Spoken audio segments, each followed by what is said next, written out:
ኢትዮጵያ በቀይ ባህር የባህር በር ለማግኘት ስትል ኤርትራን የመውረር ፍላጎት እንደሌላት ጠቅላይ ሚኒስትር አብይ አህመድ ተናገሩ። ጠቅላይ ሚኒስትሩ በዚሁ ፓርላማ ውሏቸው የትኛውም ሀገር ኢትዮጵያን ይወራል የሚል ስጋት እንደሌለም ተናግረዋል። በዝርዝር እንመለከተዋለን። ጠቅላይ ሚኒስትሩ በዚሁ ፓርላማ ውሏቸው የምንዋጋው ዘላቂ ሰላም ለማምጣት ነው ሲሉም ተናግረዋል። ታላቁ የኢትዮጵያ ህዳሴ ግድብ በሚቀጥለው ዓመት መጀመሪያ እንደሚመረቅም ጠቅላይ ሚኒስትሩ አስታውቀዋል። አክብሮታዊ ሰላምታችን በያላችሁበት ይድረስ። የተወደዳችሁ ሸገር ታይምስ ቤተሰቦች የሰዓቱ ዜናችን እነሆ ተጀምሯል። በመግቢያችን ላይ ያስተዋወቅናችሁን ርዕሰ ጉዳዮችን ጨምሮ ሌሎች ዘገባዎችንም አካተን ይዘናል። አብራችሁ እንድትቆዩ የጋበዝን ወደ ዜናዎቹ አለፍን።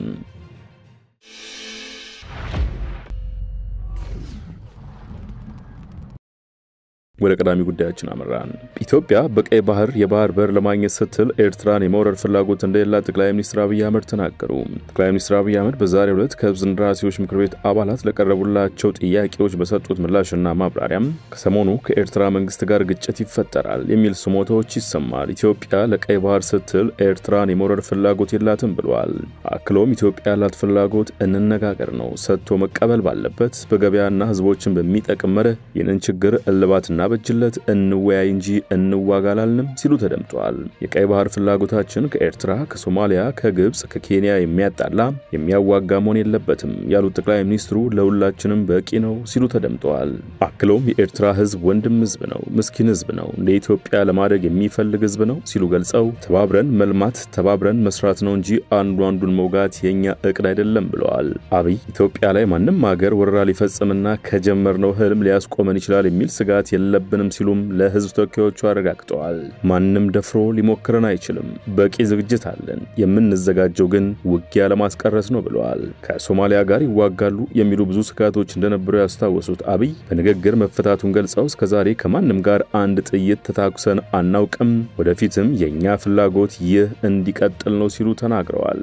የቀይ ባህር ጉዳይ ለኢትዮጵያ የህልውና ጉዳይ መሆኑን ያረጋገጡት ጠቅላይ ሚኒስትሩ 130 ሚሊዮን ህዝብ ጫፍ ጫፉ ተሰምሮለት ተዘግቶ እስር ቤት ሊኖር አይችልም ብለዋል። ማንኛውም ሰላም ወዳድ ነኝ የሚል የዓለም መንግስትና አካል በህግ አግባብና ንግድ መርህ እንዲፈጠር ጥሪ አቅርበዋል። አብይ አህመድ ይህንን ያሉት የቀድሞ ኢትዮጵያ ፕሬዝዳንት ሙላቱ ተሾመ ኤርትራ የፕሪቶሪያው ስምምነት እንዲዳከም በህወሓት ውስጥ መከፋፈል እንዲፈጠር እየሰራች መሆኑና በሰሜን ኢትዮጵያ ዳግም ጦርነት ሊነሳ እንደሚችል ማሳሰባቸውን ተከትሎም በሁለቱ ሀገራት መካከል ውጥረት በተባባሰበት ወቅት ነው። በወቅቱ ኤርትራ የቀረበባትን ክስ በማስታወቂያ ሚኒስትሯ የማነ በኩል ውድቅ አድርጋለች። የትግራይ ክልል ጊዜያዊ አስተዳደር ምክትል ፕሬዝዳንት ሌተናንት ጄኔራል ጻድቃን ገብረትንሳኤ ኢትዮጵያና ኤርትራ ጦርነት የማይቀር ይመስላል፣ ወታደራዊ ዝግጅቶችም የመጨረሻ ደረጃ ላይ ደርሷል ማለታቸው አይዘነጋም። በተያዘው ሳምንት ኤርትራ ኢትዮጵያ በዲፕሎማሲ ወይም በወታደራዊ ኃይል የባህር መዳረሻና የባህር ኃይል ቤዝ የማግኘት የተሳሳተና ጊዜ ያለፈበት ምኞት ግራ አጋቢ ነው ስትል መግለጹ አይዘነጋም። አክላም ዓለም አቀፉ ማህበረሰብ ኢትዮጵያ የጎረቤቶቿ ሉዓላዊነትና የግዛት አንድነት እንድታከብር ግፊት እንዲያደርጉ አሳስባለች። የኤርትራ የውጭ ጉዳይ ሚኒስትር ኦስማን ሳልህ መቀመጫቸውን በአገሪቱ ላደረጉ አምባሳደሮች፣ ለዲፕሎማቲክ ኮርፕስ አባላትና የተባበሩት መንግስታት ድርጅት ተቋማት አመራሮች በአስመራ በሰጡት ገለጻም ኤርትራ በኢትዮጵያ ላይ ጦርነት ለመክፈት እየተዘጋጀች ነው በሚል የሚቀርበው ወቀሳ የሐሰት ክስ ነው ሲሉ መግለጻቸው አይዘነጋም። ታላቁ የኢትዮጵያ ህዳሴ ግድብ በሚቀጥለው ዓመት መጀመሪያ እንደሚመረቅ ጠቅላይ ሚኒስትር አብይ አህመድ አስታወቁ።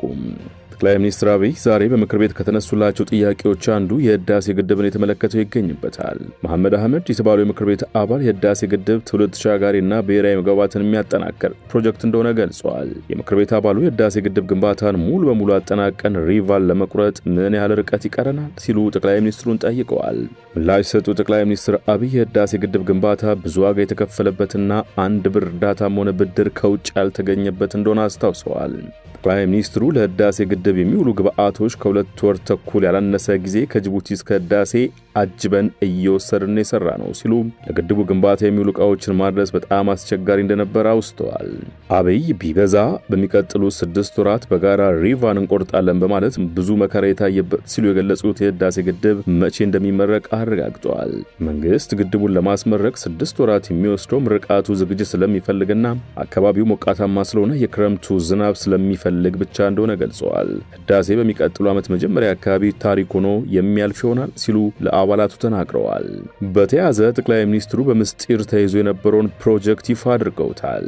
ከህዳሴው ግድብ ቀጥሎ ኢትዮጵያ የምትተገብረውና በርካቶች ሳይታወቅ በምስጢር ተይዞ የነበረውን ፕሮጀክት ጠቅላይ ሚኒስትሩ ይፋ አድርገዋል። ፕሮጀክት ዜድ በሚል አንዳንድ ለመንግስት ቅርብ የሆኑ አካላት በደፈናው ሲጠሩት የነበረው ይኸው ጠቅላዩ የተገለጸው የአፈር ማዳበሪያ ፋብሪካ እንደሆነም ነው ግምት ያሳደረው። ጠቅላይ ሚኒስትሩ በዛሬው ፓርላማ ውላቸው እንደገለጹት ኢትዮጵያ ማዳበሪያ ማምረት አለመቻሏ በርካታ አርሶ አደርን የሚነካ ጉዳይ በመሆኑም በዘላቂነት ለመፍታት ጥናት ሲደረግ እንደነበር ተናግረዋል።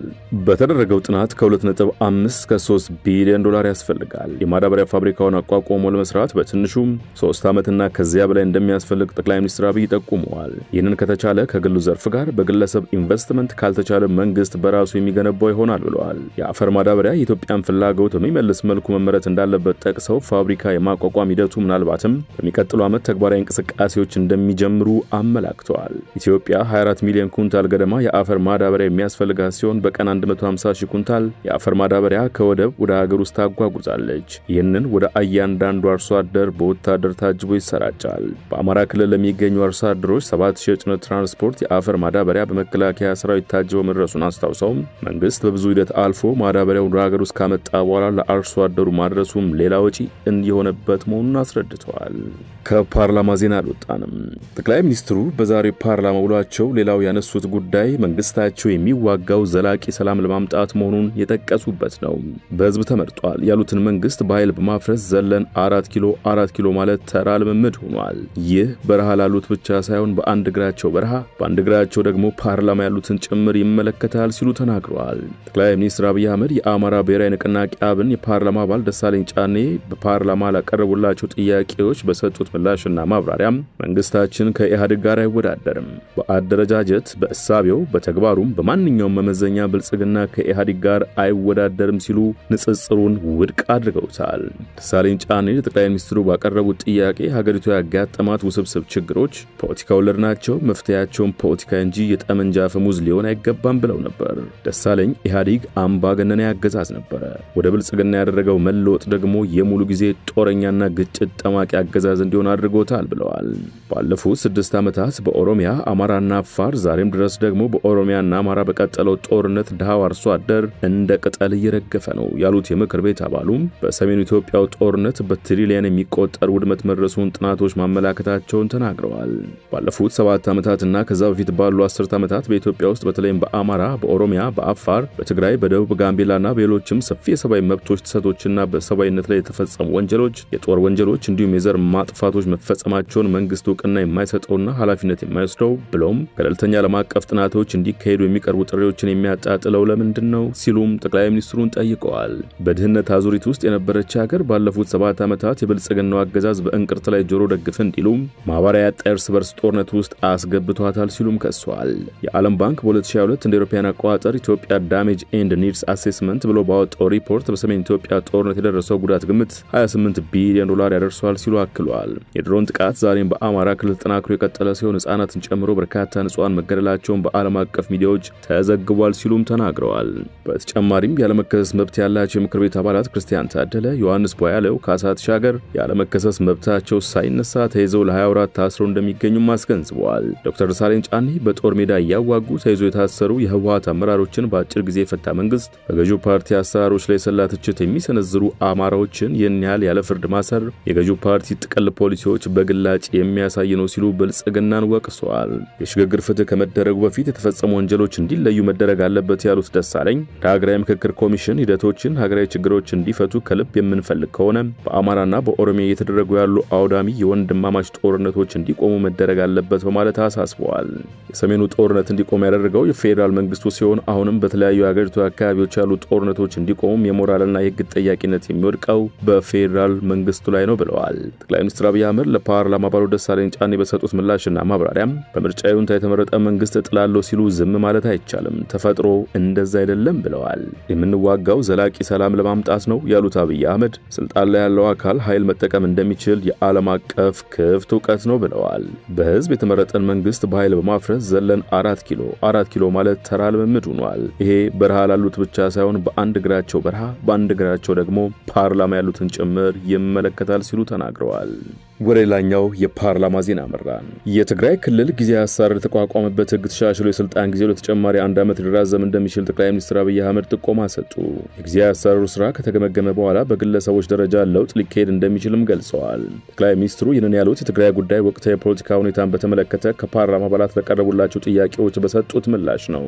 ከጥያቄዎቹ አንዷ የሆኑት የገዢው ብልጽግና ፓርቲ ተወካይ ብርቄ ባህሩ በትግራይ ክልል ያለው ወቅታዊ የፖለቲካ ሁኔታ ወደ ግጭት እንዳያመራ ያላቸውን ስጋት ገልጸዋል። በክልሉ ያለው ወቅታዊ ሁኔታ ድጋሚ ዋጋ እንዳያስከፍለን ምን እየተሰራ ይገኛል ሲሉ ከኦሮሚያ ክልል የአያ ጉለሌ ምርጫ ክልል የተመረጡት የፓርላማ አባላት ጥያቄያቸውን አንስተዋል። የኢትዮጵያ ዜጎች ለማህበራዊ ፍትህ ፓርቲ ኢዜማን በመወከል ከጉራጌ ዞን እዣ ምርጫ ክልል ፓርላማውን የተቀላቀሉት ባርጠማ ፍቃዱም ለትግራይ ሁኔታ የማዕከላዊ መንግስት ልባት ለምን አይሰጥም ሲሉ ተመሳሳይ ጥያቄ አንስተዋል።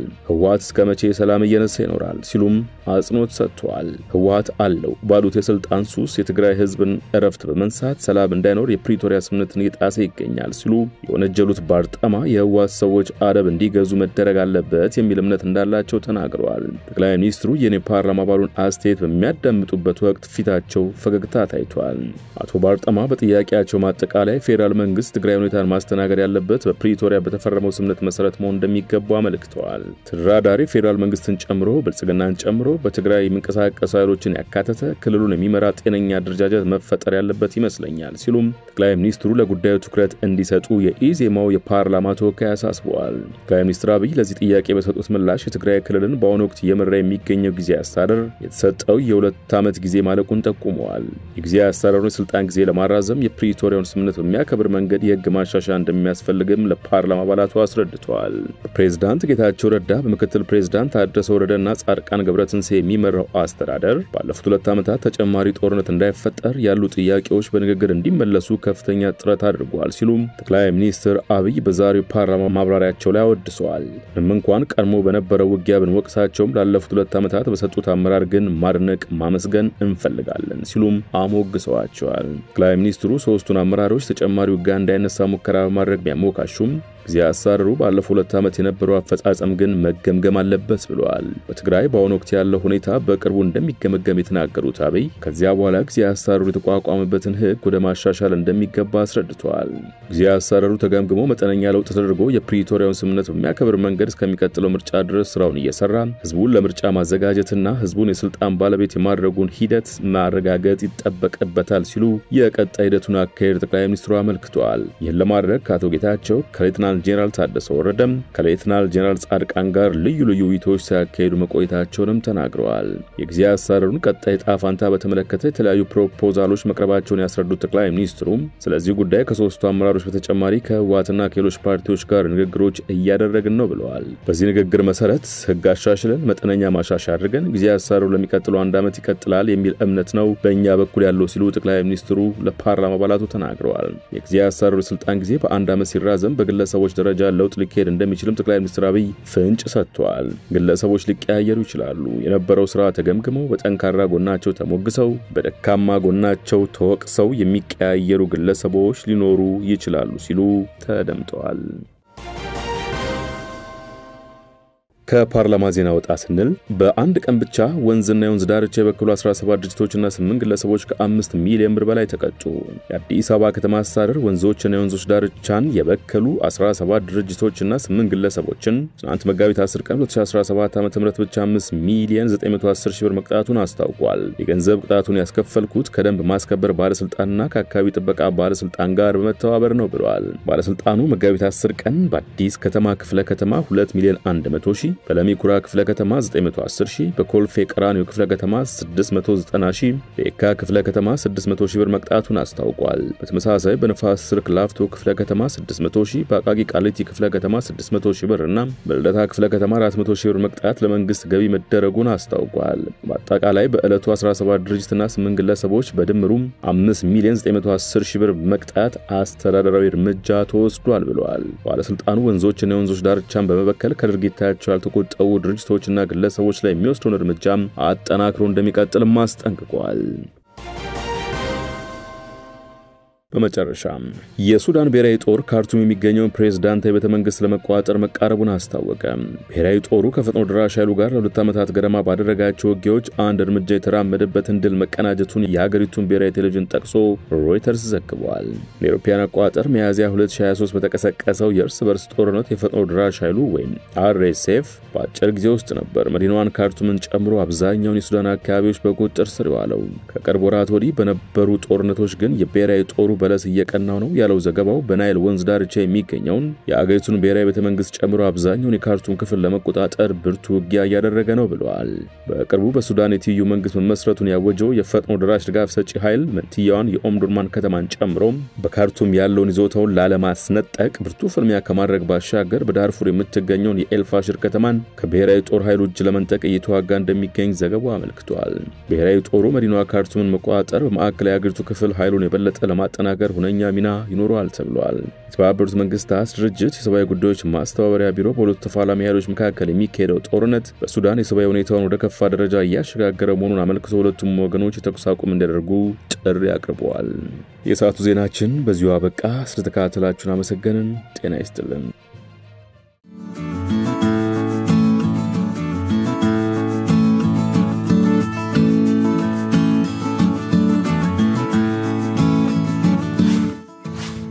ሸገር ታይምስ ሚዲያን ሰብስክራይብ በማድረግና ደወሉን በመጫን ይከተሉን።